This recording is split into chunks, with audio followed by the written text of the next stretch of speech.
Happy day everyone! Welcome to Chikaroda. Janice De Belen launches cooking show on YouTube.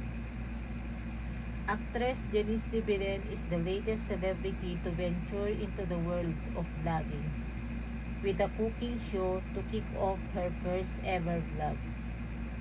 For her first vlog, Janice showed her fans how she makes her tomato garlic sauce inside her own kitchen at home.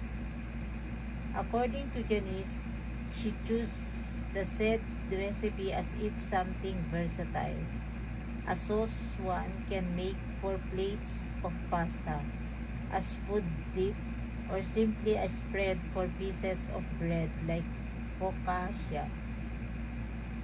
I'm here in my kitchen in my house.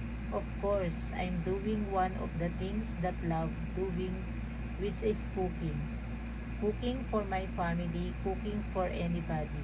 And it's nice kasi makakasama ko kayo uli after a long hiatus from cooking on cam, she said. She added, I'm quiet nervous kasi naninibago ako. Parang akong manganganak today. Explaining why she decided to do vlogging only now, she said, marami ang nagtatanong bakit ngayon lang daw ako nag-YouTube channel. Bakit nga ba? Well, first, for a long time, hindi ko alam kung kaya ko siyang gawin na magluto uli on cam, na magkwento on cam, kasi matagal ko na siyang di ginagawa. So my confidence level, medyo hindi siya ganun kataas nung time na yun. She went on, so much time has passed.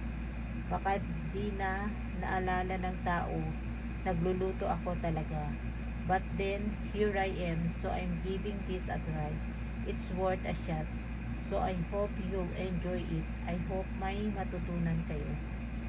True enough, Janice's passion for cooking has not faded as she continued to prove her talent in making delicious food through her Instagram page called Kitchen of Janice, where she showcases her delectable creations.